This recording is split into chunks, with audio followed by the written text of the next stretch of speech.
in Kashmir and aims to foster understanding, solidarity, and mobilization. Our panelists for today are Raja Abdul Haq, Dr. Farhan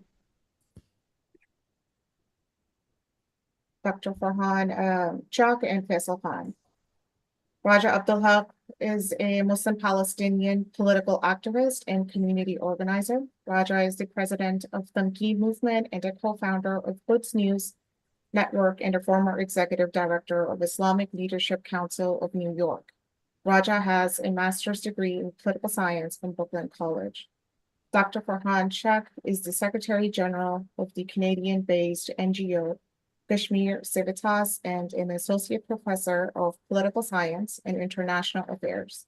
He is currently an instructor at the University of Alberta and McEwan University. Is that correct? Yeah. McEwan University in Edmonton, Alberta.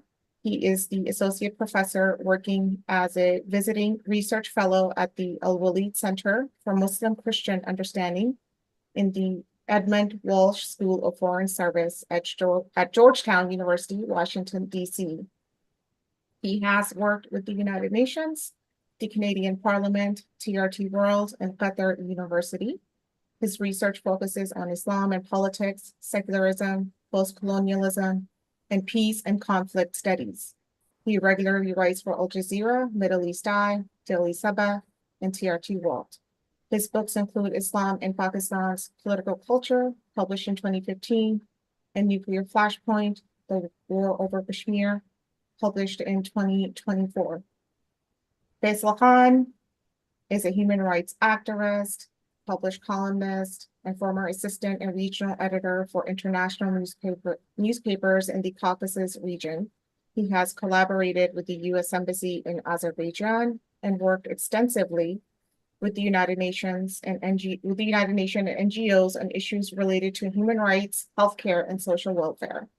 A board member of the ACLU, Faisal brings a strong multicultural perspective to his leadership and activism.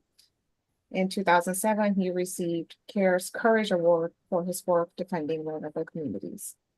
Raja, I'd like to begin with you. You're a Palestinian, and yet I've noticed and appreciated that you bring up the struggle for Kashmir even long before the recent tragic event of the militant attack in Pahalgam, where 26 Hindu civilians were killed, including a brave Muslim Kashmiri who tried to protect them. The attackers are still unknown, but India, without evidence, of course, is pointing fingers towards Pakistan. Pakistan has, of course, denied the allegations and has asked for a third-party investigation, which India so far has rejected. This act of violence occurred under the shadow of a much broader occupation, one that, like Palestine, is defined by military rule, denial of basic rights, and erasure of identity, apartheid, and ethnic cleansing and genocide. In 2019, when India revoked Article 370 and dismantled Kashmir's nominal autonomy, you gave a khutbah at Ignan, addressing the urgency of that moment. So I want to begin with this. As a Palestinian, as a Muslim, when did you first become aware of the Kashmiri liberation struggle and what resonates with you the most? Yeah, Jazakumullah khair. Salam alaikum, everybody. Thank you for having me, and it's good to be among activists and scholars who are experienced not only on these topics, but also like making it their life mission to dedicate their time to support the people in Palestine and Kashmir and everywhere else where our people are suffering.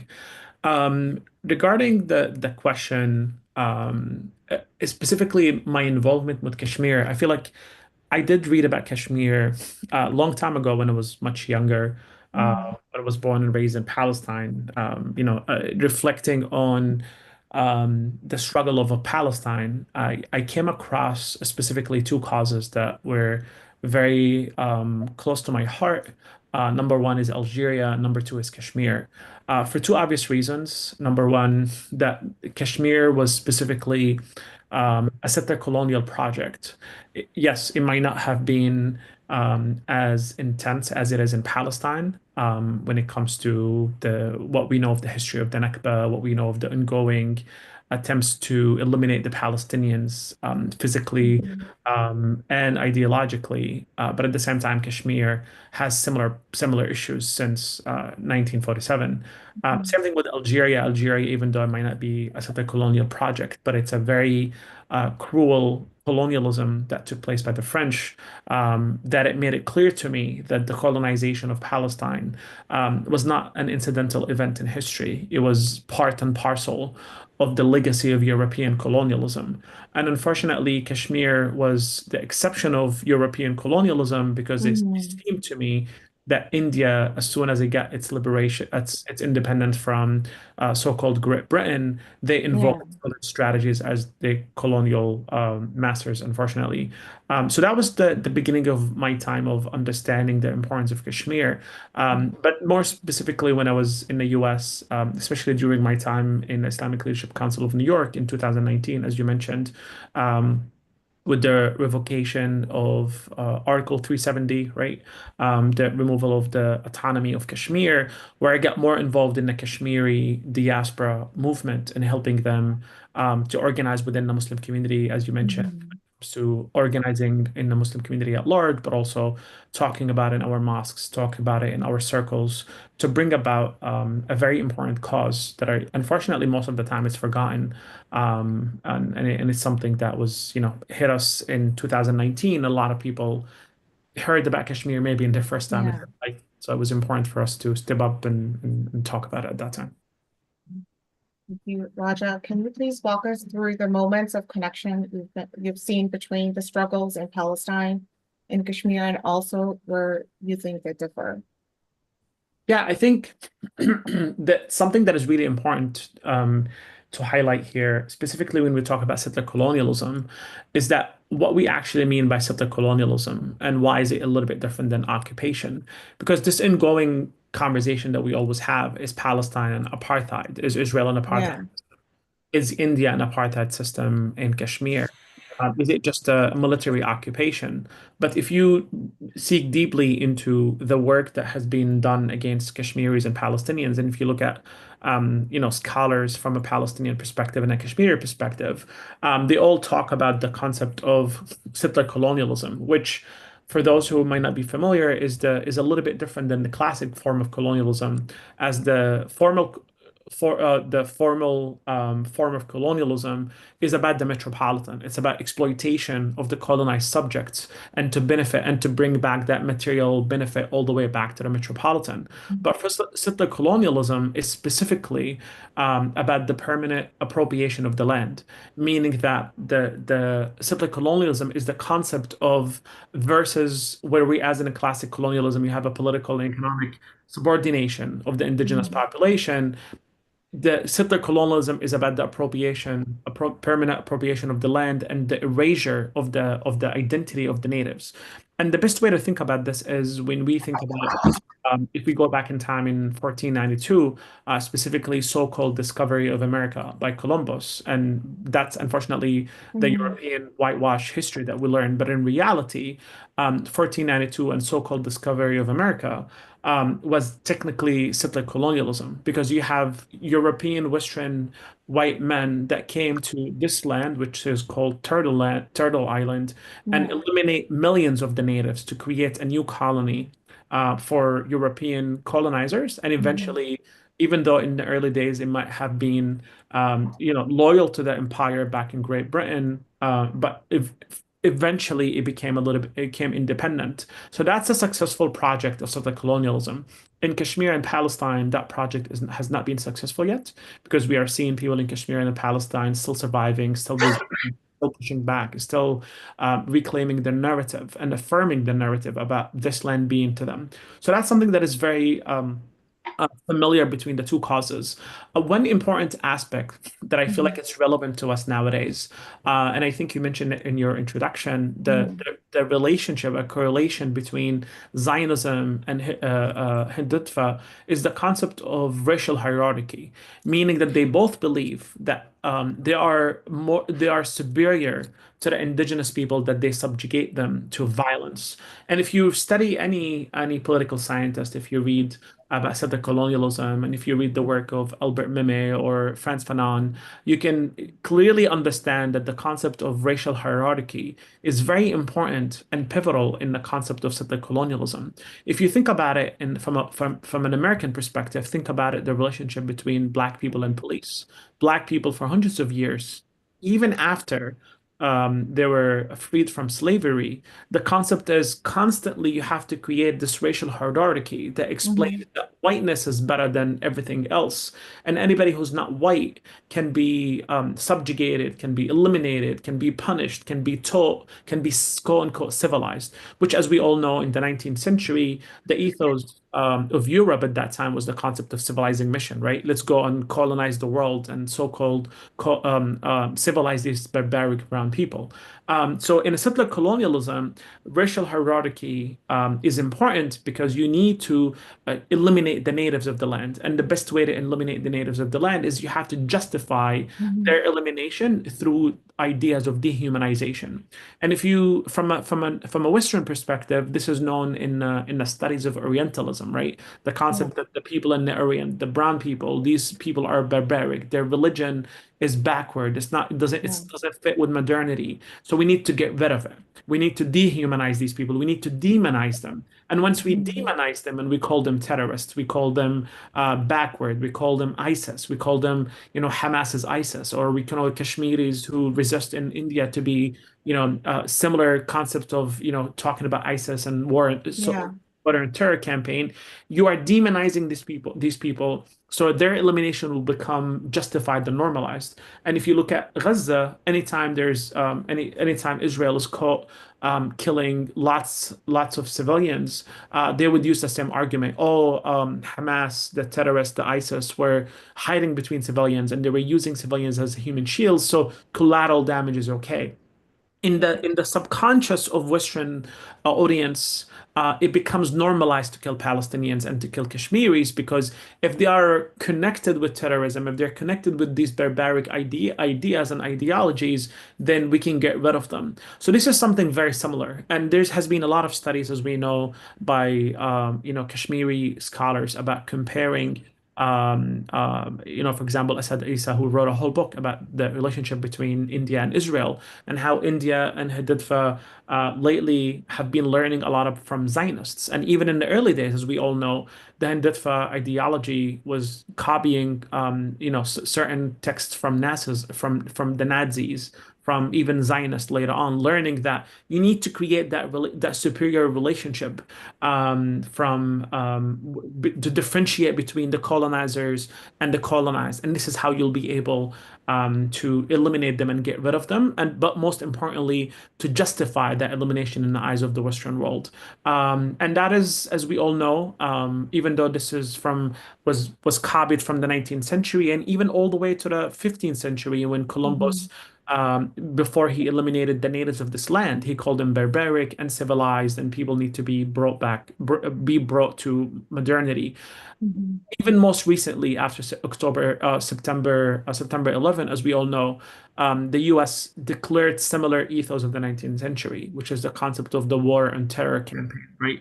That all of those Muslims who believe in resistance and believe in rejecting American imperialism must be eliminated because they're barbarics and they are terrorists. And excuse me, have to be relegated to the ideas of subhumans so they can be eliminated. I'll stop here. I think my time is up, but I'm happy Yes. with the conversation. Thank you, Raja.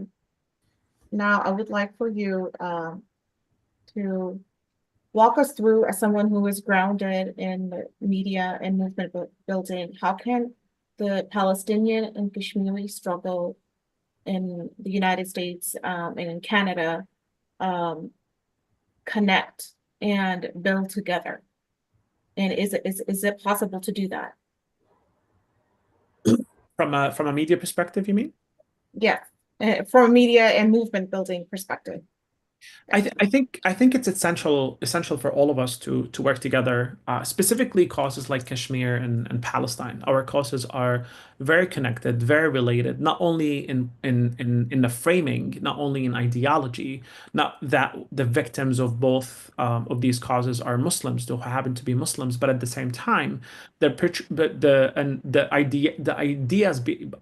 ideas behind them are the colonialism, racism, supremacy, dehumanization of the indigenous people. Mhm. All of this is very similar. But what's even more important, even in practice, the colonizers in both causes are very strongly connected nowadays. As we all Yeah, know, again, there has been a lot of work on this already by Assad and others, is that the Israeli government and the Indian government have been learning from each other. And right. I want to not only learning in a sense of like how do we get rid of the natives, but also share technology, share intel, share science. And I want to bring up a small example to just to explain to people how the relationship between the perpetrators and the monsters and the Mhm. colonizers in these causes, how they learn from each other. Zionism, when it first started in Palestine, they were propped up by the British colonialism, as we all know. Zionist militias like Haganas and others were actually they're not only were they learning from colonial archive and from colonial experience. British generals were actually training Zionist Haganas and Zionist militias. I'll give you an Mhm. example of Ode, the General Audie Wingate. He was Mhm. a big general in the British Army who served in Sudan, and he created the concept of or a team or a militia that is called the Night Squad. And this Night Squad in the 30s and the 20s of the last century used to go around Palestinian villages and towns and create chaos in them, specifically after midnight. The idea was that they wanted to turn the Palestinian lives to be unbearable and to take, quote unquote, teach them a lesson that if they dare to resist British colonialism and Zionist settler colonialism, they will face not just death and jail time. Their life will be upside down. So they were actively, the Zionist militias were constantly learning from their colonial supporters and labelers at that time. So and this is only in a small example of how the what we know today as the Israeli army eventually came from the Haganas and these militias. They were trained by colonialism. So that's an example of how they share the experiences and share how to subjugate the colonized subjects. Same thing is happening in India and same thing is happening in Kashmir, where the Indian government now is realizing that what they have in Kashmir and what they started doing in Kashmir when it comes to the colonialism since 1947 is the concept of eliminating the native population and bringing in an Indian population to change the demographic of Kashmir to eventually make it sound like, okay, this has been India all along. So the concept here is that they just don't just sell weapons to each other. They don't just agree on the agenda. They don't just agree on ideology, but they're in Mhm. practice learning from each other to develop strategies to subjugate and eliminate the natives. And I could talk about this for too long, not specifically on India and Kashmir, but also, India and Israel, but also Israel and the Western world. But I want to wrap up and say that it's not that it's in the best interest of all of us to be working together for the sake of our people. It's mandatory on us to work together because Mhm. our colonizers are collaborating. So there's no Yeah. point for us to unpack and undermine and remove these these colonial realities unless we get together and we also share experiences and collaborate together to resist collectively against these settler colonial projects that exist in Kashmir and Palestine. Thank you, Raja, for that details explanation. I would like to zoom out now from Kashmir and turn to the battle that occurred between Pakistan and India when India attacked Pakistan on May 6th and killed 36 innocent civilians, including 3 children. Pakistan downed 6 Indian aircraft and over 70 or so Israeli-made drones. We saw something very remarkable. Palestinians in Gaza under daily bombardment and starvation took the time to publicly show solidarity with Pakistan. Meanwhile, Indian politicians, media outlets, and online figures invoked horrifying genocidal rhetoric calling to turn Pakistan as well as Kashmir into Gaza. Before we move forward, it's important to understand a term that some may not be familiar with, and that is Hindutva. Um, Hindutva, unlike Hinduism, is a religion. Hinduism is a religion, and Hindutva promotes a rigid political vision of identity, one that treats religious minorities, especially Muslims, as permanent outsiders. It draws heavily on from European far-right ideologies of the 20th century and is rooted in the belief that national unity comes through cultural supremacy and religious exclusion. Hindutva influences not only India's domestic policies, but also its global positioning, online propaganda, and international alliances, often in ways that echo Zionist strategies, as you explained earlier. Understanding this context is crucial to seeing how Palestine and Kashmir are not just parallel struggles, but deeply connected ones in how they're framed and attacked. Roger, building on that context, what does it tell you when Palestinians in Gaza under siege, going through one of the worst genocides that humanity has witnessed, can still extend moral support and solidarity? And what does it say about the deepening alignment between Zionist and Hindutva forces and how they shape global narratives about Muslims? Well, you sort of went over that a little bit, but please walk us through about the people of Gaza and Palestine and just how resilient they are despite going through one of the worst genocides. Sorry, that's for me, right? Yes, that's for you. Yeah. Just Yeah, I'll be quick. Yeah, I think the concept of resilience is very important for us because it's one thing to to keep reiterating how um, you know I don't even know what words we need to use to explain what's happening in Gaza. But regardless of how chaotic, regarding of the genocide, regardless of the horrors that we see in Gaza, the people of Gaza are resilient and I don't want to be romanticizing the people of yeah. Gaza, but they're kind of forced to be resilient because what they're facing today is a machine of elimination. The ideas and the process and the framework that is happening in Gaza is a systematic approach. I disagree with people who say that Israel don't know what they're doing and Netanyahu is going rogue and all that nonsense. We lie to ourselves to make it seem like there's, Yeah. hope, that it's only one person. But these nation states don't function by one individual. Israel is actually scientifically is involved in the process of the elimination of the people of Gaza. They're starving them. They're bombarding them nonstop. They're destroying hospitals. They're destroying mosques. They're destroying schools. The idea is to push people of Gaza towards desperation and for them to feel that Gaza is not habitable anymore and it's best to get out of Gaza. The resilience of the people of Gaza is they understand this as that they are not allowing by relying on their religion, by relying on their God, and relying on their narrative, relying on their dogmas and their rituals, and the metaphysical connection that they have with their God, is that they understand what's happening, and it's a responsibility for them to face all of this monstrosity by pushing back and continuing to resist and continuing just to refuse to be eliminated by not allowing Israel to kick them out of the Gaza Strip and to kick them outside of the land and for them to Mhm. even kick them outside of their neighborhoods in northern Gaza. So all of this speaks volume of their resilience and not just in their reliance on Allah subhanahu wa ta'ala, because to them I'm sure that's what's giving them the power, but also to be politically shrewd about understanding what it means to be eliminated, what it means to be expelled out of their neighborhoods and out of their communities and out of their cities. They know that can lead to the end and the collapse of the Palestinian narrative. Because let's be honest, if Gaza falls as the last resistance area within all of Palestine, then the cause of Palestine will go back thousands of steps back. We would be losing a lot of momentum that we've built.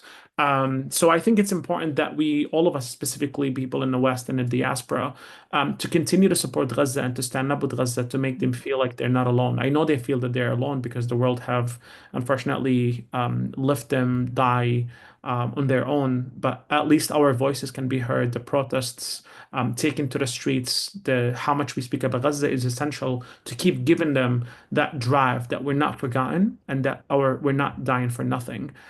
So I hope we continue to do that, and I hope that we all learn that what's happening in Gaza is not isolated; it can happen to anybody else. And Israel bombing Gaza with impunity Mm. allows India to do exactly the same thing in Kashmir. If India watches and they're watching patiently, and I know we'll talk about more about the situation in Pakistan too. If they see that the world was okay with this genocide in Gaza, and everybody just believed Israel's words of fighting terrorism, then India tomorrow will do exactly the same thing, which they kind of did when they attacked Pakistan. They said we're Yeah. trying to defend our land against these Muslim terrorists. So Mm. the world will become even more uglier and more horrific towards the powerless around the world. So, the battle of Gaza is the battle of all of us, and no matter how selfish we want to be about our own causes. Thank you, Raja. I'd like to turn to Dr. Chuck now.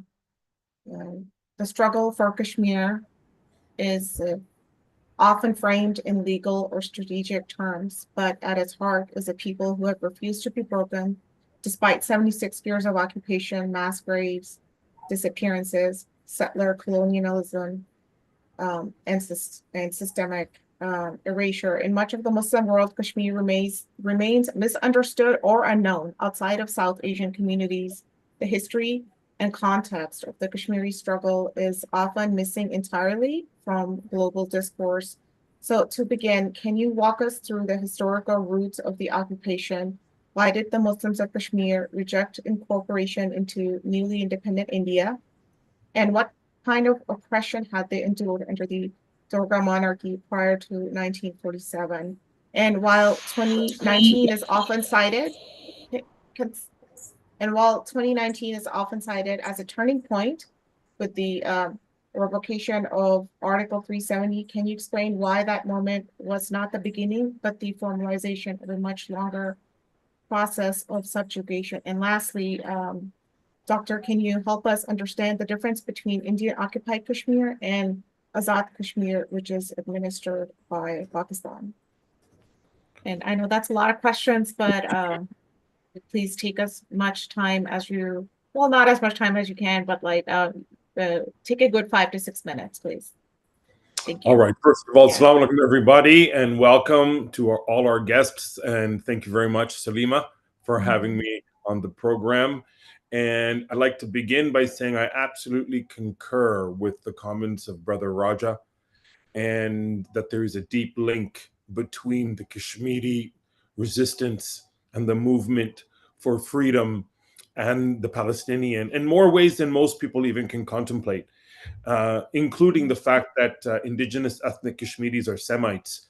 But nonetheless, I think to come to the first point, talking about the origins of the conflict, I think I just want to share with everybody a lot of, and kind of confront the misconceptions that people have. Kashmiris are not Indian. Kashmiris are their own ethnic people with their own language, their own history, their culture, their language, their food. There are people that have been independent for until 1846, in which the Dogra regime came in without any relationship to the local population and established its writ over the people with British help, with military help from the British. That's the origins of the Dogra, a foreign group of people, a family basically, that was given this land without even acknowledging that there were indigenous people there in the first place. So the whole idea of Kashmiris being separatist is false. the idea that Kashmiris are Indians and want to break India is entirely false. And all these ideas of a greater India, of a Akhand Bharat, all of these ideas also mirror the Zionist project as well, and this expansionist land and everything in it that, supposedly belongs to them. So there are deep parallels between how these settler colonial entities and, frankly speaking, foreign states attempt to create their presence on foreign land. And then it also follows a pattern of education that has happened. And this has been tremendously impacting, particularly in Indian occupied Kashmir, where there's been such efforts to change the names of mountain passes, of schools, of roads, even of cities. Particularly might be not well known by many people, but one of the popular cities in major cities in occupied Kashmir is Anantnag. And the original name of Anantnag is Islamabad. Before the naming of the capital of Pakistan, Islamabad, that was known as Islamabad. So there is so much to kind of unravel, but I think just to share with our guests that they are their own people and have their own identity. And this is something that India, when the British were leaving, was very uncomfortable with. It was uncomfortable with any diverging identity. It tries to simplify and critique on the basis of that simplification the whole idea of a two-nation theory.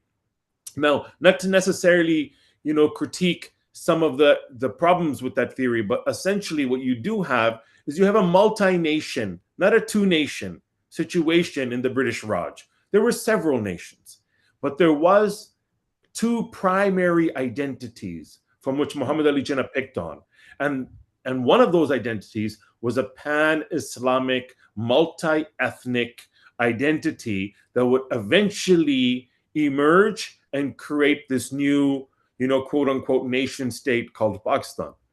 And interesting enough, just to kind of put more context into this, each letter in the word Pakistan represents a different ethnic group.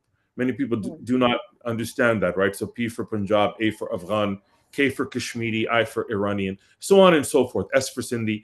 But this shows that even in the origins of the name, there was an identity that was pushed by a group of Muslims that were also they were multi-denominational, multi-ethnic, multicultural, that came together for a vision because they had a fear that the Hindutva Brahmin exploitative class that would take the power over in a new India would not give minorities their rights, whether that's a religious or ethnic or cultural minorities, their rights. They would work very hard to protect their privilege. And that's exactly what's happened over the past almost a century, 77 years. Now, so coming to the origins of the Kashmiri revolt, it starts, and Kashmiris themselves, we ourselves define it as 1846, in which the indigenous people had no relationship to the rulers. Yes, Afghans came, yes, Mughals came, but there was a deep connection with the local population, not only of faith, but of also culture, in many ways language, right? Persian was also the lingua franca in Kashmir, but Kashmiri was their language. It's a very unique language, actually, and it has no relationship to any of the languages in the region.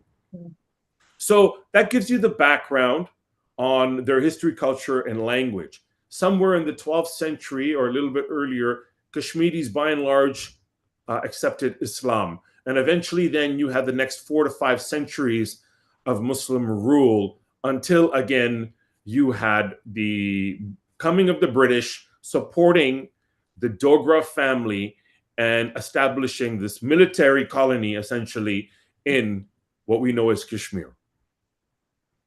Now, the second part of your question talked about August 2019. Now, rather than talk about August 2019, I think a lot of people should be aware of what happened in August 1947. And that is where there is a parallel between the Nakba and what happened in Kashmir. Now, the Kashmiris themselves are not at the same level of sophistication when it comes to narrative sharing as the Palestinians are. There's not entirely a cohesive agreement on all the different facets of what has happened, but it's emerging.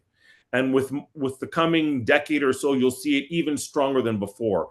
But nonetheless, rather than 2019, 1947 is when you had the Jammu genocide.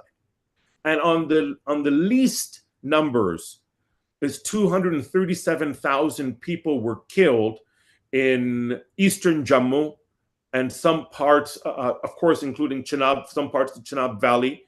But this was a massive massacre of Muslims in that region that to this day hasn't even properly been described as a genocide. But my family is a product of that genocide, right?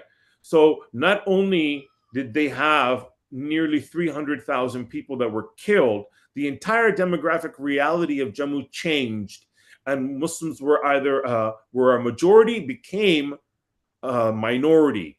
Literally within a matter of months, the killings that went on from August to November of 47. And this also caused a massive influx of Kashmiris into key cities of northern Pakistan. Cities like Sialkot and Gujranwala, like Wazirabad. These cities have massive populations, not even to include Lahore, but massive populations of Kashmiris that were a product of the nearly 700,000 Muslims that were pushed in to Pakistan that create the large diaspora that exists there today, right? So rather than talk about 2019 alone, there is 1947, the genocide. I think that's the massive one. And then there's also the revolt that happened in 89 that led to the hanging of Maqbul Butt. And then that led to the massive uprising and another 100,000 people that died over the course of the next decade. So those who think that there was only this revolt in 2019 don't know the history or have never been familiarized with the struggle of the Kashmiri people that has been going on for more than a century now. Thank you, Dr. Chalk, for that. You briefly touched in your explanation what would have been my second question, but I'm going to ask it here anyway. We often see passionate and widespread Muslim mobilization for Palestine, and rightly so, but Kashmir is rarely mentioned in protests or advocacy platforms. What do you think accounts for that silence, and what impact does this invisibility have on Kashmiris? You mentioned that Kashmiris are not as adept at narrative building. Can you explain to us why that is? Like, well, the reasons behind that? So Kashmiris are a very ethnocentric society. And because of the waves of people that have come to migrate, the identity of being Kashmiri itself is constantly challenged and sometimes internally between one another. So there are the indigenous ethnic Kashmiris that consider themselves by and large to be Semites, original Semites. Then there are waves of other people that came in at different parts of Kashmir's history that even to this day may not view each other as Kashmiris. So they take the ethnic identity as a primary force of distinction, even though they share the same faith, right? So that is one of the things. And then on top of that, I think I would like everyone to kind of understand that there are 6 distinct regions, 5 or 6, depending on how you want to characterize them, could even be 7. But to kind of put it out there, of the entire disputed territory of Jammu and Kashmir, that is the oldest item on the UN agenda, followed by Palestine, both of them, the 2 oldest issues on the UN agenda. You have these districts. So you have what technically Pakistan is controlling and what loosely, and what is India controlling harshly. So what you have on the side of Pakistan is you have Gilgit, you have Baltistan, and you have Azad Kashmir. Those are the 3 areas. Now, Gilgit are Gilgiti. They have their own language. They have their own culture. It's a fascinating, beautiful culture, as are Baltis. Neither one of them are ethnic Kashmiris. And then you have Azad Kashmir. Azad Kashmir actually technically was a part of Baramulla prior to 1947. And in Azad Kashmir, you also have a multiplicity of ethnicities. You have the Awan, you have the Abbasi, you have the Raje that are also a community, an ethnic community. And you have Kiani that are different communities of people that are living in the disputed territory of Jammu and Kashmir, and in particular in Azad Kashmir. But they're technically speaking not ethnic by blood or language Kashmiris, right? And so part of the challenge then is getting all these people to agree. And on the other side, you have Ladakh, which are predominantly like 50% Buddhist and 50% Muslim, but they are also connected to Little Tibet, as some of it is referred to, and they have a strong relationship with Baltis. And then you have the Valley of Kashmir, and this is on Indian occupied side. Then you have Jammu, which is itself mixed up with different ethnic groups and communities. So this multiplicity and this diversity and the inability to move beyond this diversity is part of the problem that's preventing a maturation and a unanimity amongst the peoples. And of course, another huge factor that is almost always erased or not talked about at all are the large, powerful Kashmiri diaspora in Pakistan. And that is not almost never touched, even though the prime minister is, the justice minister is, the foreign minister is, like I can go on, right? So that's the depth of their influence and power potential in Pakistan, right? So, but of course, they are the product of the Jammu genocide. They are the product of that influx of people. Now, getting all of these on a similar page is challenging, especially when there's so much done to deliberately separate people and to deliberately misidentify or exaggerate or often just outright lying on the history of Kashmir. For example, I remember I went, because I do work across on all sides of the border, just to kind of prove this point. Now, a typical Kashmiri last name, very popular, is Butt. Yeah. And it's one of the larger ones, right? You know, and it's very famous. It's very straightforward. Now, when people are translating into a foreign language, you can spell it all kinds of ways. But when you're spelling it in Kashmiri, that uses the Nastaliq script of Arabic, right? And it has for 7 centuries. Or when you spell it in Urdu, or let's just stick to spelling it in Kashmiri, there's 2 letters, Be and Ta. And so that's how it's spelled wherever you find them, whether it's in Pakistan, whether it's in Afghanistan, that also has quite a significant, comparatively, Kashmiri population, and in occupied Kashmir. But what India has done, it chooses to misspell the names or spell it differently, even in English. And then by spelling it differently in English, it shows that, oh no, these are different people. Look at their spelling of their last name. Typically in occupied Kashmir, not all of them, but some of them spell their last name B-H-A-T rather than B-U-T-T. And by that, really, and this is transliteration, right? The phenomenon of taking a name that is from a different language and changing it to English and using different words or different letters to sound it out and then point to it and say, hey, look, they're the different people. Keep them separate. And this is just one small example, and there's so many. I could tell you one of the famous writers, she's a Kashmiri Pundit, and she writes very, very irresponsibly, I believe, on Kashmir. And I believe it was her father or grandfather that translated Baharistan-e-Shahi. Now, Baharistan-e-Shahi was a 16th century classic text written in Persian on Kashmiri history.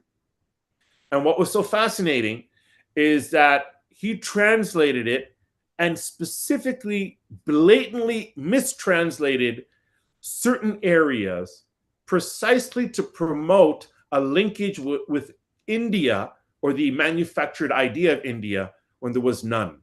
So there is a part of the text that reads that such and such individuals was writing ba qalam Kashmiri, right? So ba qalam Kashmiri is understood as, in the Kashmiri language. Technically, qalam is pen coming from the Arabic, but nonetheless, ba qalam Kashmiri.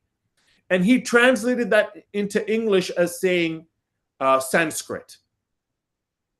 Now, so there is a deep purpose here. You are deliberately trying to mistranslate a text to show a connection to Sanskrit when there wasn't one, except for a small minority of people within the original indigenous people of Kashmir, but to serve a broader political agenda of showing a linkage. And Raja, and this will be my last point because there's so much to touch on, but everyone should, contribute. But Raja touched on this too, of how they learn from each other. The blowing up of houses of relatives is a relatively newer phenomenon in Palestine. And this is something that has consistently been done in Indian-occupied Kashmir as a form of punishment. And not only do they blow up their homes, but then they try to appropriate their food and claim Rogan Josh and claim Shabdeg, specific, purely meat dishes. Imagine a vegetarian trying to own a meat dish. So I just think of some of the absurdities of India when it tries to claim butter chicken or tries to claim Rogan Josh, that as a vegetarian people, to attempt to claim something shows a pathology of settler colonialism, same like, Zionists trying to claim hummus or falafel or trying to shakshuka. So this parallel is very strong, and it goes to the heart of the supremacist fanaticism is also very frail and also very afraid. And this also should be highlighted and talked about too. But, I'll stop here because, like I said, there's so many things I touched on. So I'll stop here for any further questions later on. Thank you so much, Dr. Chuck. I learned things that I've never heard before, and I thought that I knew, as I thought I was sort of like a semi-expert on Kashmir, but I'm just blown away about the background and the history you've shared with us. Surely, I think we will continue to have these conversations going forward and learn more about Kashmir, inshallah. I just want to share with the audience the story of 14-year-old Suhail Ahmed, who, to honor him, he was martyred in 2014 in Kashmir by Indian forces as he was protesting in solidarity with Palestine because there was a brutal attack by Israel on Gaza. And it just goes to show how connected the people of Kashmir and Palestine are to one another, despite being, thousands and thousands of miles apart. 1952, India recognized the state of Israel, and in 1992 established full diplomatic ties. In 2000, India and Israel signed their first defense deal. How do you see Hindutva and Zionism shaping and reinforcing each other? And I know Raja did a really good job of going over that, but if you have anything else that you want to share in that regards, please go ahead. Absolutely. I agree with you that Raja did an excellent job talking about deep relations. The relationship, though, with India and Israel is much older than 1990. That was when it was made official. Mm-hmm. And I can tell you there was a book written in the late 70s called The Unholy Alliance and the Secret Partnership with Israel and India. This is a long-standing relationship that for many reasons never came out into the open until Hindutva extremism and Muslim power within India fell. And at the same time, Hindutva radicalism grew. You remember this is the same time of the Babri Masjid being torn down. This is the same time as Hindutva radicals in all kinds of ways trying to attack the powerful Muslim communities throughout India. And this started basically in the 80s and 90s. But this linkage is old. And a lot of it has to do with a few key things that these extremist ideologies share. And there's a really good work done that talks about the origins of this type of fundamentalism. One of it is a type of primitivism. Another is this type of, for India specific, this myth of a golden age, of tying India to a Vedic age, which of course goes against all the anthropological and evidence, even architectural or cultural evidence that is there. But it feeds a narrative of supremacy, of being chosen. And this chosen and this special exceptionalism is a part of their supremacy ideology, in which they rationalize the killing of others and then also bemoan their disempowerment for what they feel, the Hindutva feels, that we had this great, massive Hindu mega country that was torn apart by these Muslim invaders. So it's a very simplistic idea of Mother India being torn apart. And the same idea, a similar idea, slightly different, but a similar idea among Zionism that, we as people of Jewish faith were ripped out from our land and we've been struggling to get back to it. And so for Indians who subscribe to this radical ideology, it was that we had this land that was beautiful and flourishing, and then these marauders came and tore it apart. The problem is none of it is based on fact. And you don't even have to quote non-Indian authors and writers and scholars of repute. Just follow them. Ramula Thapar talks about it. Arundhati Roy talks about it. So many, Gautam Navlaka has talked about it. So when you study it and you look closely, you see a lot of how India has been perpetuating these myths only for the purposes of claiming that everybody was Hindu, and then these Muslims came and forced them along to change their faith, which is absolutely untrue. And there is no evidence to support the forcible conversion of people to the Muslim faith, because if they did that, then they had more than 5-6 centuries to do it during the Mughal or during the Lodi dynasty, or even during time of Firoz Tughlaq, so the different rulers that came.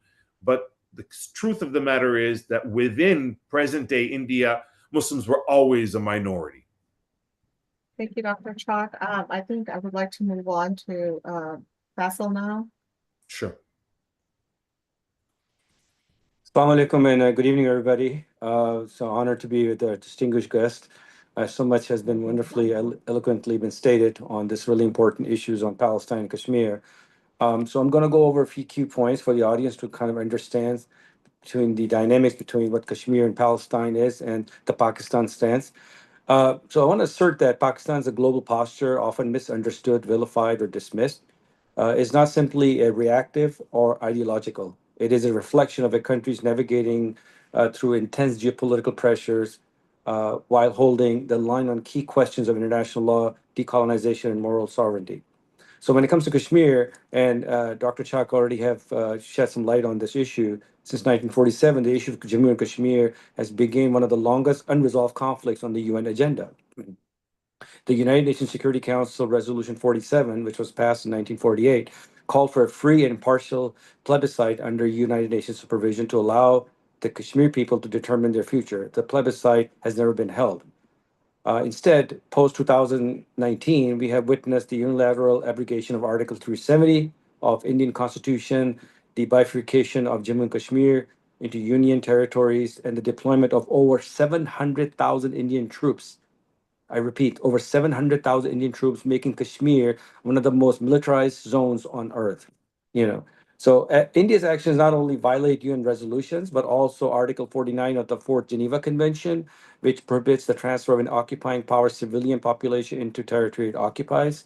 we now see settler colonial tactics mirroring Palestine in efforts to change Kashmir's demography. And this is the Pakistan position in support of that. Now, whether the UN General Assembly or OIC summits or bilateral diplomacy has remained consistent, Kashmir is not in India's internal matter. It is disputed territory whose people have the inalienable right to self-determination enshrined in UN Charter Article 1.2 and ICCPR Article 1. Now, yet for this principal position, Pakistan has faced everything from media vilification to economic coercion. It is not lost, in terms of others, but we can see the double standard when it comes to Ukraine, how it is treated with its own sovereignty being threatened. And when it comes to the occupied Palestinian territories of Kashmir, we have a total silence among most of the international communities. Now, it comes to the relationship between Pakistan and Israel.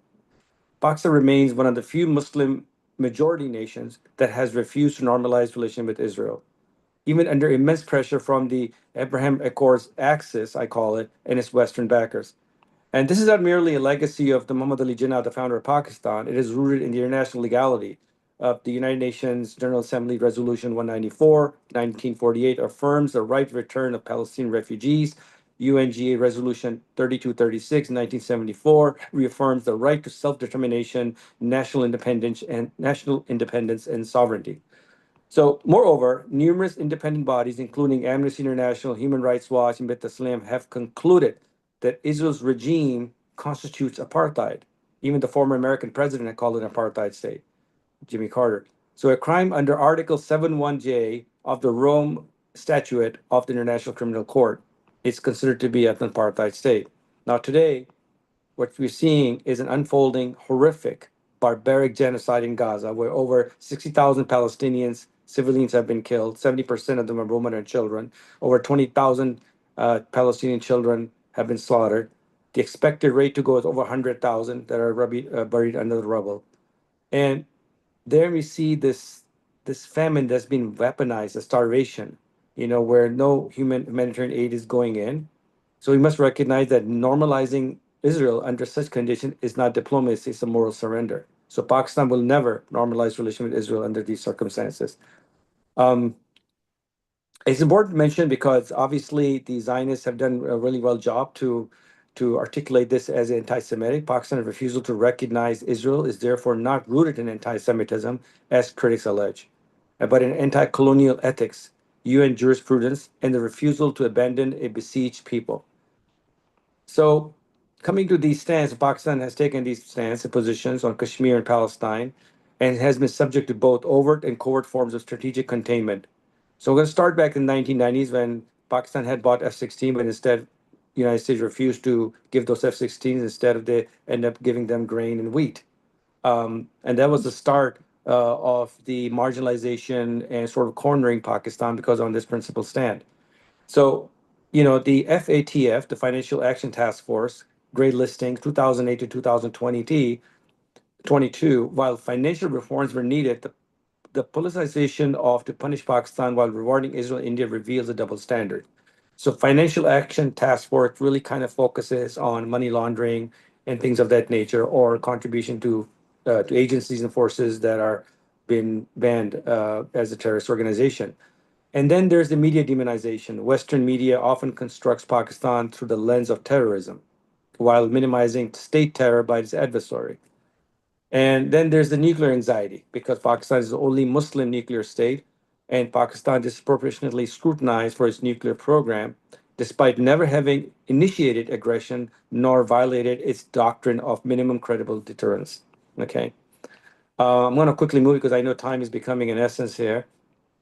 We also want to address this is something really important where Pakistan is framed in a very negative context and derogatory comments when it comes to terrorism.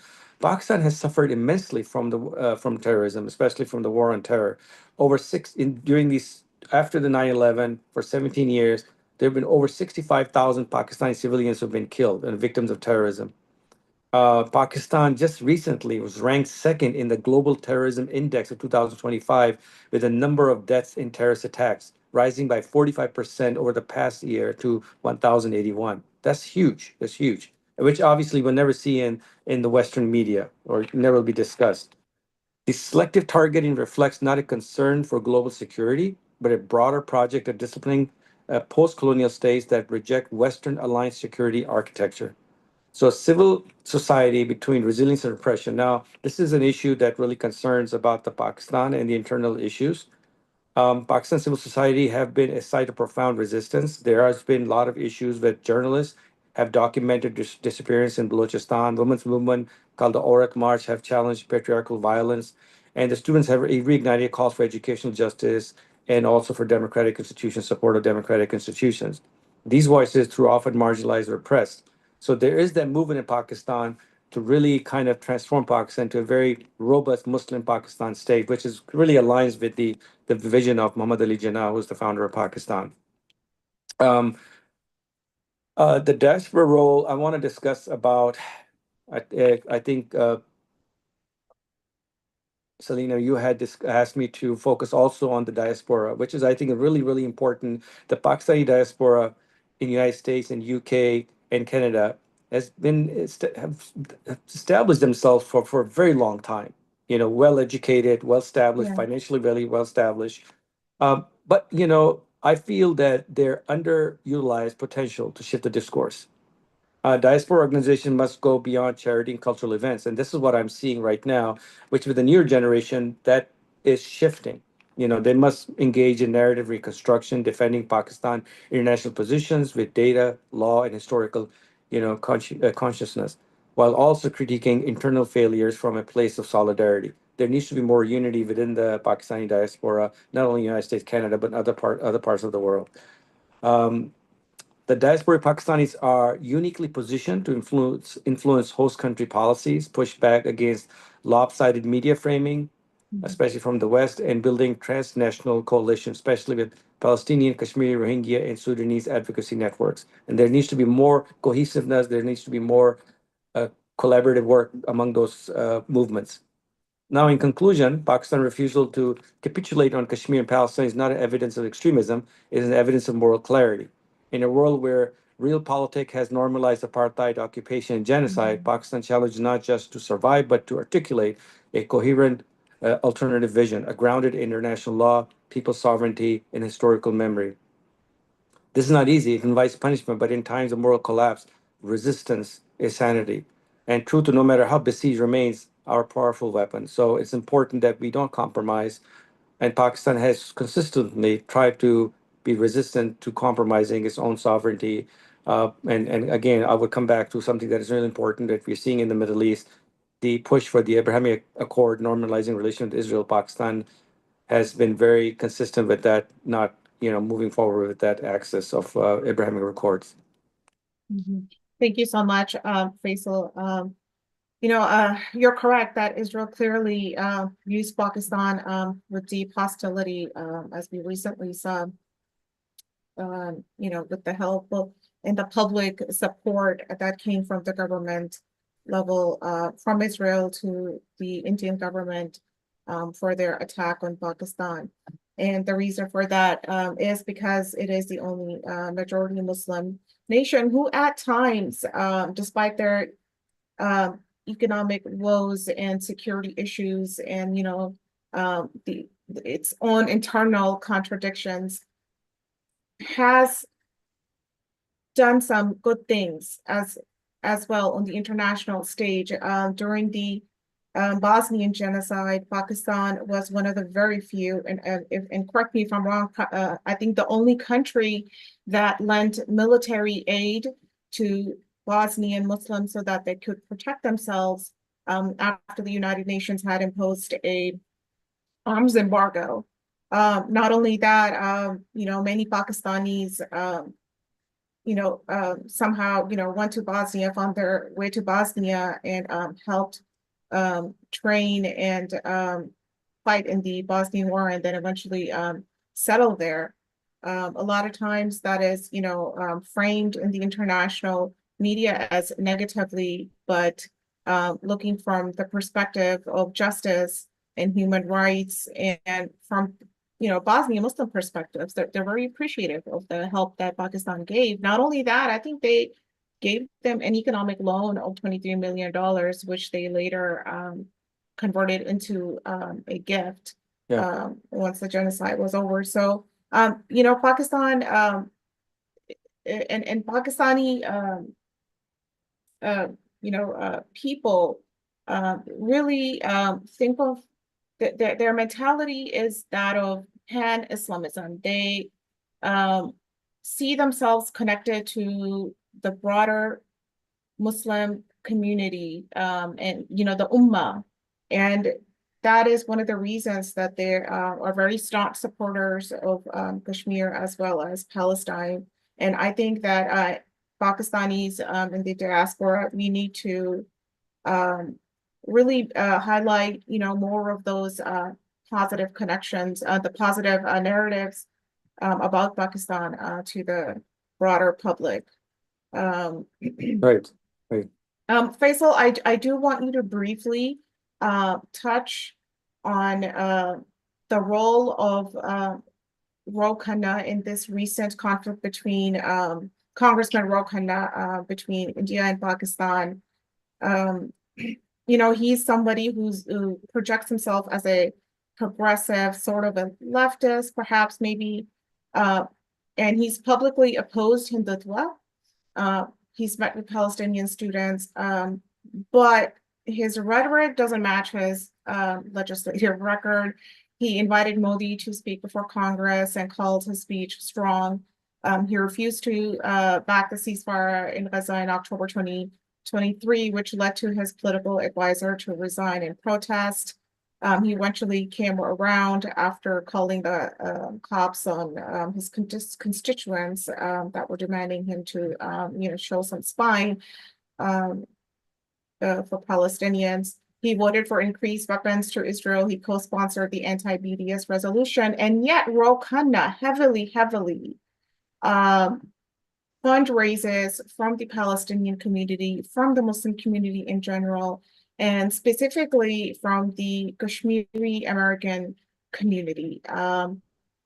And his narrative that he did on the media during this war was he did not bring up Kashmir, he did not bring up their struggle, and he was basically pushing Hindutva, soft Hindutva narrative.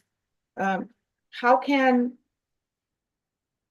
our communities respond to politicians who, fundraise from us, take our money, and then legislate the wrong way? Yeah, Ro Khanna is a very interesting figure. I call him the congressional leader as a AKA Fetterman. I think he should turn into a mega because his position has been quite, controversial on many issues. And just recently, he was on CNN after the Pahalgam attack, where he basically said that, basically supported India's attack on Pakistan, that they're terrorist networks, quote unquote. And we have sent a letter, as you know, Salima, we have sent a letter signed by people all across the country, including organizations, challenging him in that position. That does he have something that we don't know? Did India provide him some evidence? Because coming on as a lawmaker, as an elected official on a public news on CNN, and to claim that is a really, really strong and important statement. So we want to hold him accountable for that, and we're still waiting a reply for him. I think we've seen with a lot of politicians that on one hand they are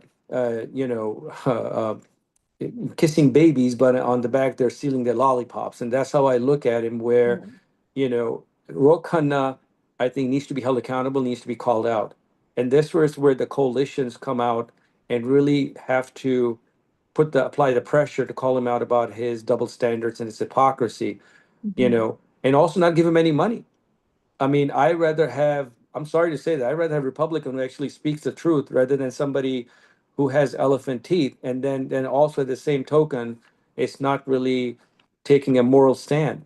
So I think the number one key is not to give him money, not support politicians who claim themselves to be progressive. He's not, you know. And the second thing is to really call him out.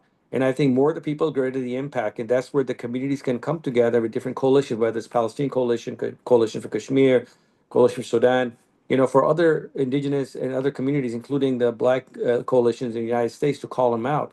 And I think that's one of the keys that I look at and find out that we don't have enough people in solidarity to apply pressure on these lawmakers. So Ro Khanna is a person that obviously he comes out in some ways, but deep down he's in support of Modi's, policies and Hinduism policies. And his recent comments on CNN really confirms that. Um, and this is a person that I believe cannot be trusted when he is really saying something that it's really dangerous to so come out and say something like that, that could potentially escalate the war and change the mindset of a lot of people who are sitting here, including policymakers.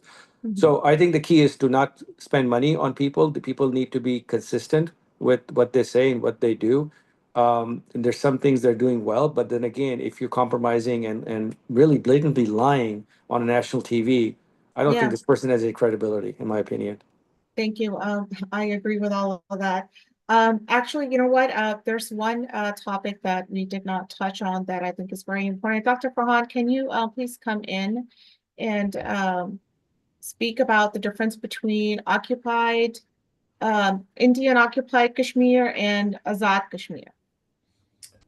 Yeah, thank you very much for that, Salima. I believe that's a very important point because what we often hear is that, well, Pakistan is occupying Kashmir and India is also occupying. But, really nothing could be farther from the truth. It's not even the same. It's not apples and oranges. It's not even the same ballpark. It's not the same game. It is not even the same planet. These are two entirely different issues.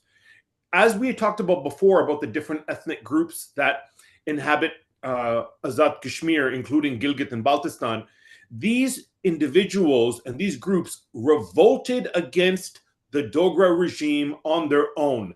The Gilgit scouts revolted against the Dogra ruler, and in the Poonch rebellion, which is in let's say south of the disputed territory, they revolted against the Dogras too. So what was liberated by the indigenous people against the foreign occupation.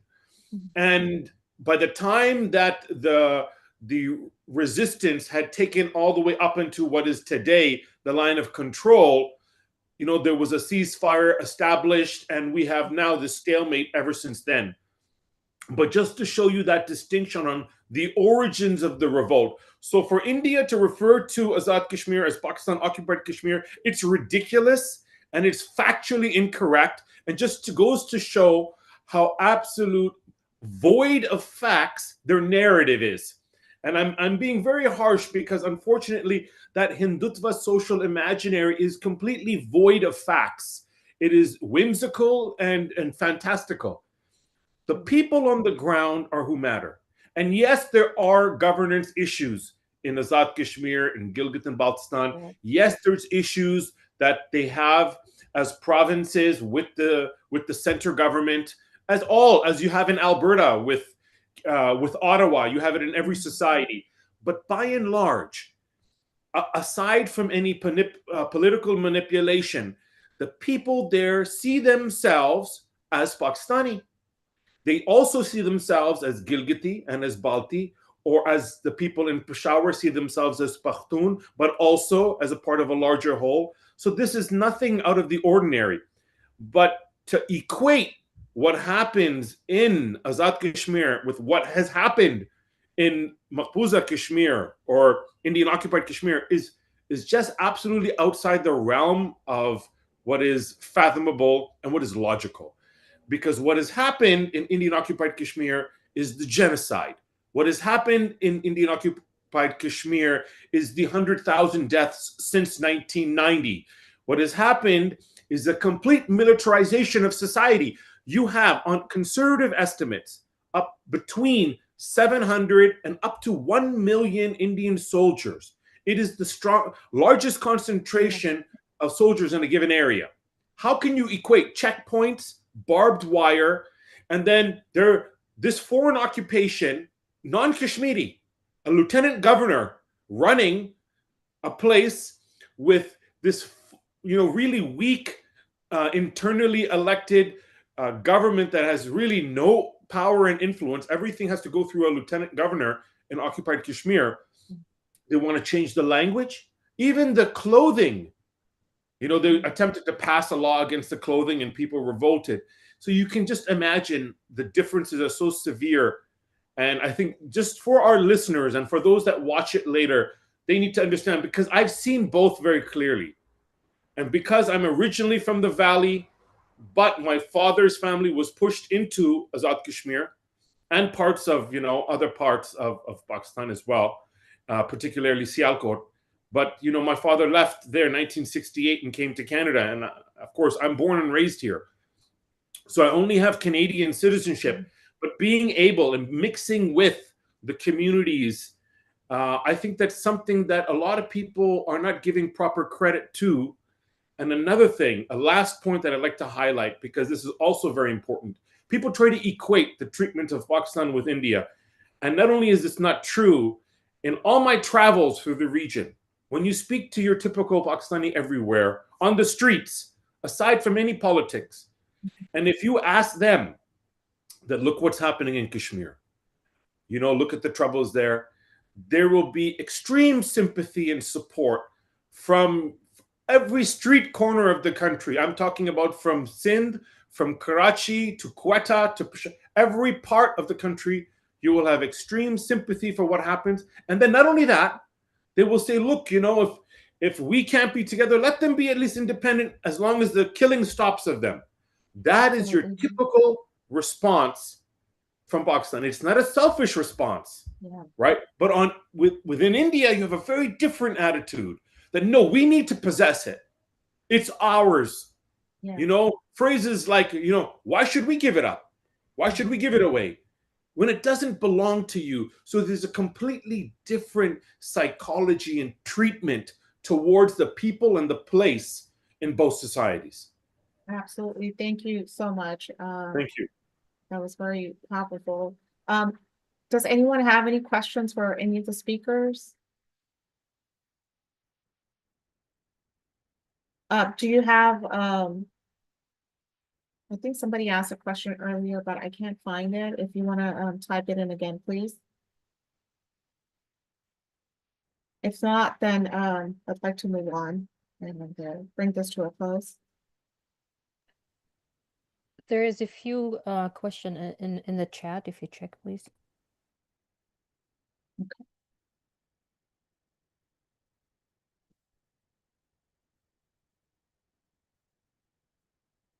So there's a question. I think Raja would be best to answer, but it's up to or any of you can answer. All of you are experts. The question is, I have heard that Zionism actually originated with the Western Christians. Can you clarify or elaborate on this aspect? Raja? There's definitely, I mean, look, we can always bring in ideology to understand politics, but I prefer that we focus on politics and not ideology. What do I mean by that? So for those who are interested in Christopher Columbus, if you actually look at his autobiography, or not autobiography, more of like a memoir that he wrote, he did talk about that part of why he was going to find this new world was to find gold. And his mission of finding that gold is to create another crusade campaign to Jerusalem.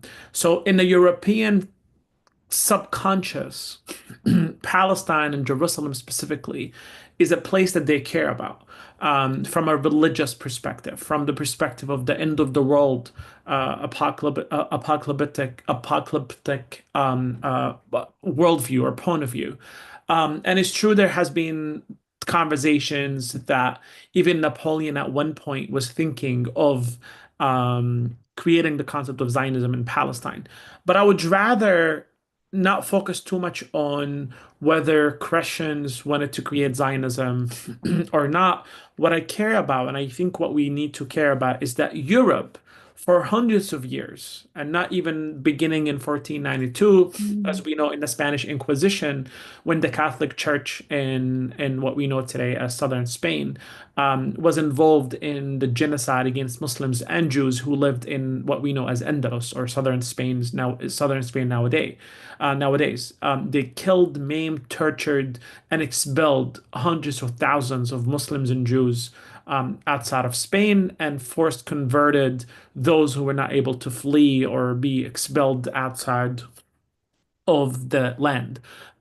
So historically speaking, the West has always been very violent, has always been racist.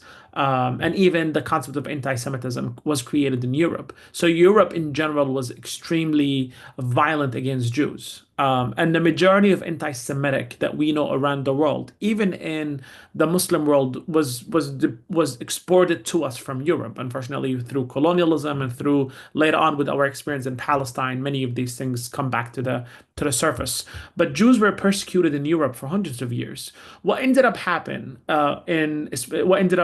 specifically in the 19th century, at the end of the 19th century, when Theodor Herzl created Zionist movement as we know it today, that European colonizers at that time realize that there's an opportunity to get rid of the Jews from Europe, send them or ship them somewhere else, and turn them into colonial agents to Europe. And this was very evident not only in the work of colonizers, but also in the work of Zionist leaders themselves that were writing about this. We talk about Herzl himself and Chaim Weizmann and others messaging European colonizers, specifically someone like Cecil Rhodes. And Cecil Rhodes, as we all know, was like the master of colonization in Great Britain. He told them that I'm inviting you to support us in something colonial. I'm inviting you to support the creation of a settler colonial project, not in Africa, but as what he called it, Minor Asia, as a rampart of civilization against barbarism. And this is Herzl talking to European colonizers in their own language. So clearly, Israel was created as a colonial entity to serve the purpose of dividing that region, to be a geopolitical cornerstone in the imperialist agenda for the region. Israel does the dirty work for Europe, and later on it became for the US, but at the same time, it curbs Muslims from uniting, from advancing, from, as we all know today, like even in Syria now, you have a new regime after the revolution. They cannot move 1 inch without making sure that Israel is centered in their policy, centered in their decision-making process, because Israel is there to keep the region in check. So I would rather us, of course, now from a research perspective, it's good to bring up these conversations, but purely the support of Israel, in my humble opinion, it's purely from a geopolitical perspective more than ideology. The West in general is secular, and we can talk about this maybe another time. About the concept of secularism, about the concept of the focus on the modern nation states and their interest in the region and their interest around the world. But in general, the West doesn't care too much about rituals and dogmas. Sure, subconsciously it exists, it drives them, it motivates them to certain things. But if Israel tomorrow is not materially supportive of the West, they will stop supporting it. If they feel that Israel is become more of a nuance than actual a benefit for them, they might end their support to it, because at the end of the day, it's bringing them more headache than they need. So this is how I would like us, and I think the best way to look at this. Thank you so much, Raja. Our last question for tonight is, how do we as a community deal with false flags like we saw in India or in DC recently?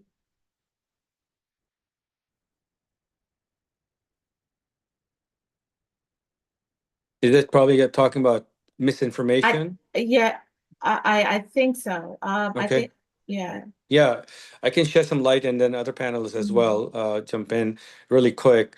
So we saw India Yes, came please out. keep it quick. We're over time Yeah. a little bit. Yeah. So we saw that right after India's attack, they used a very similar Israeli misinformation strategy and tactics. You know, they spread out this really fake media. They came out with these sensational statements that Karachi has been bombed, Islamabad has been taken over, and we've seen Israel do the same thing. You know, the playbook is they're mimicking the Israeli playbook. There's no question about it. As you know, right after the Kashmir attack, Netanyahu tweeted, and he used the word Islamic radicalization. So we've seen that from the Western narrative that anytime something happens, you know, the religion of Islam or Arabs come into that play. You know, just recently we saw an attack in Hamburg, and all of a sudden the German media comes out and says like, this man had a mental illness.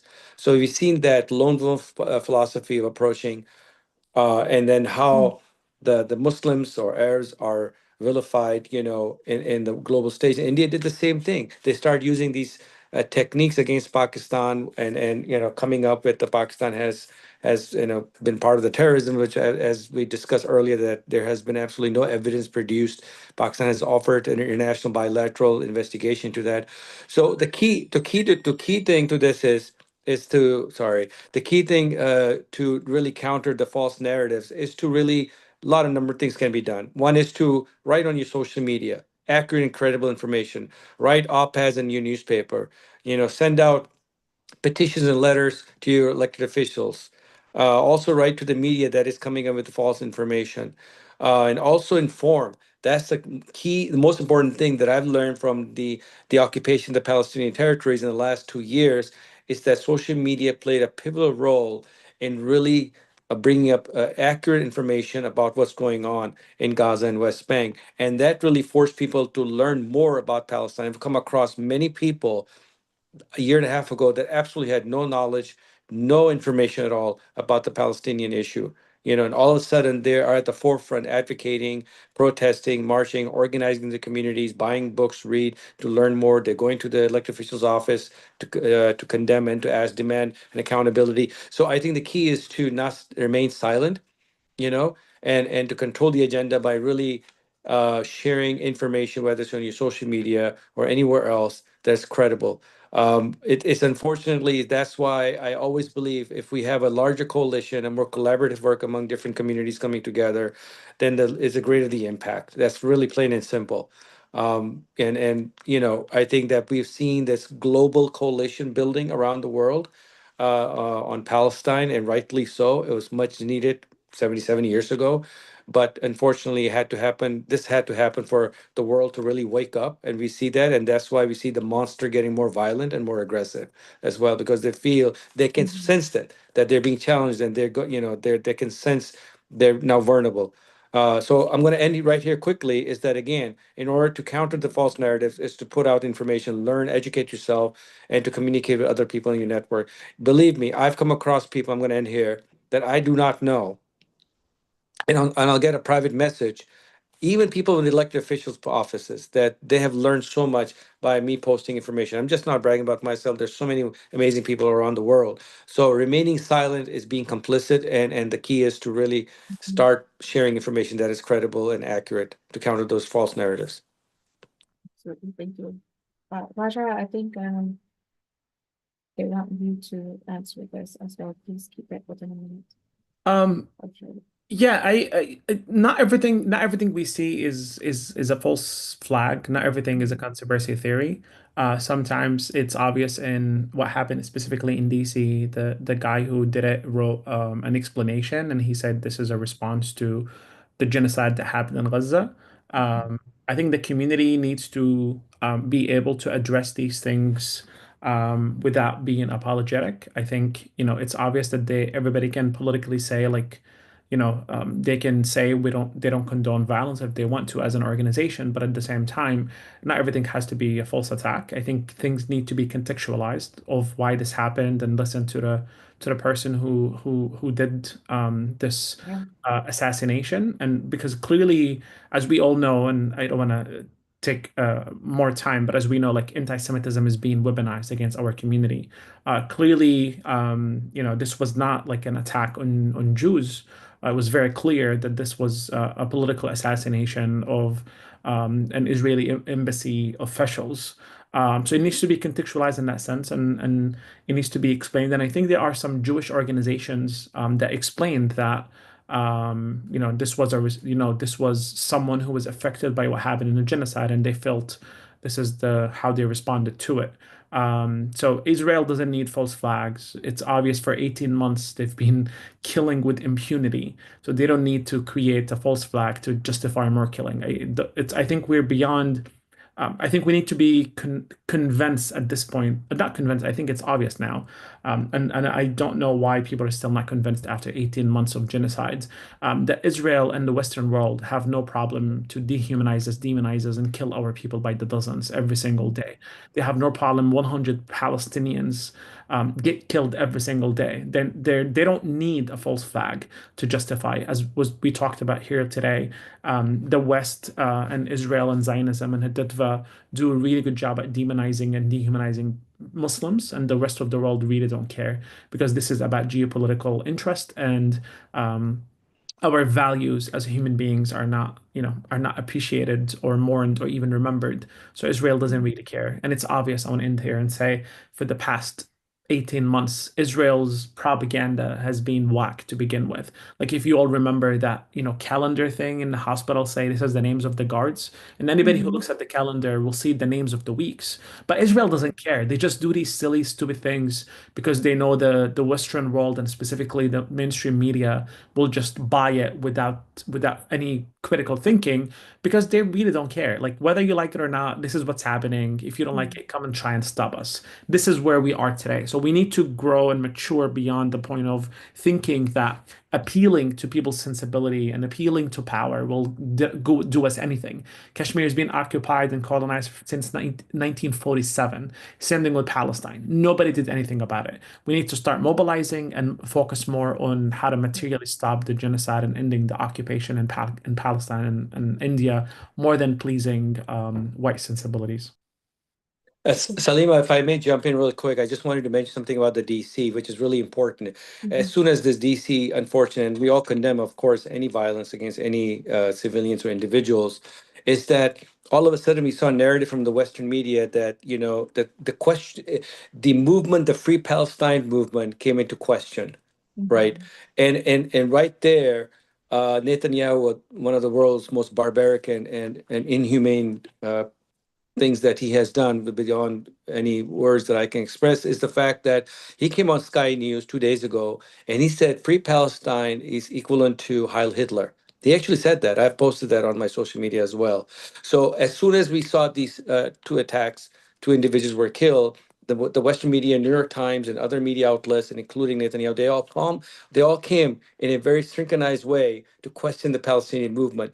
And that's where we need to understand that there's always going to be this narrative, and we got to keep pushing, like what Brother Raja has said, is to continue to mobilize and collaborate and organize in your communities and focus on doing that rather than what they're saying, because they're always going to find something. They're always going to question our movements. They're always going to push our struggle. The question is, what are we doing proactively, not reactively? Thank you so much, Faisal. I would like to bring this panel to a close now. Thank you to everyone who joined us today. I would like to leave you with the words of Allama Iqbal, the poet, philosopher, and the visionary who dreamt of Pakistan but did not live to see it. Pakistan was his idea. He was of Kashmiri Pandit descent, whose family converted from Hinduism to Islam in the 15th century. Iqbal was instrumental in establishing the All India Kashmir Committee in 1931, aiming to address the grievances of the Kashmiris under Dogra rule. I highly encourage everyone here to read about him and his work if you're not familiar with it. I would like to honor his memory by sharing a couplet from his poem about Kashmir. आज वो कश्मीर है महतूम व मजबूर व फकीर कल जिसे अहले नजर कहते थे ईरानी Sagir. It roughly translates as, today that Kashmir is enslaved, helpless, and poor, once known among the wise as Little Iran. This couplet encapsulates Iqbal's lament over the decline of Kashmir from a culturally rich region to one under subjugation. But one day Kashmir will be free, as will Palestine. Inshallah, let us leave here tonight with courage and commitment, and we will see you next time. Thank you.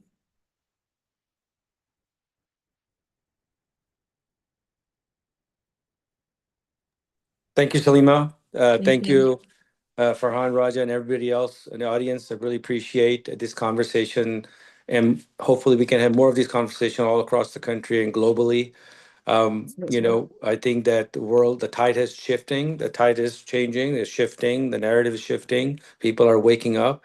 It is very painful to see our brothers and sisters in Gaza, in West Bank, in Kashmir, and other parts of the world as well that are facing tremendous challenges and horrific barbaric attacks. But we must stay strong, and our strength comes from our solidarity and unity. So thank you very much for the opportunity. Thank you. Bye, everybody.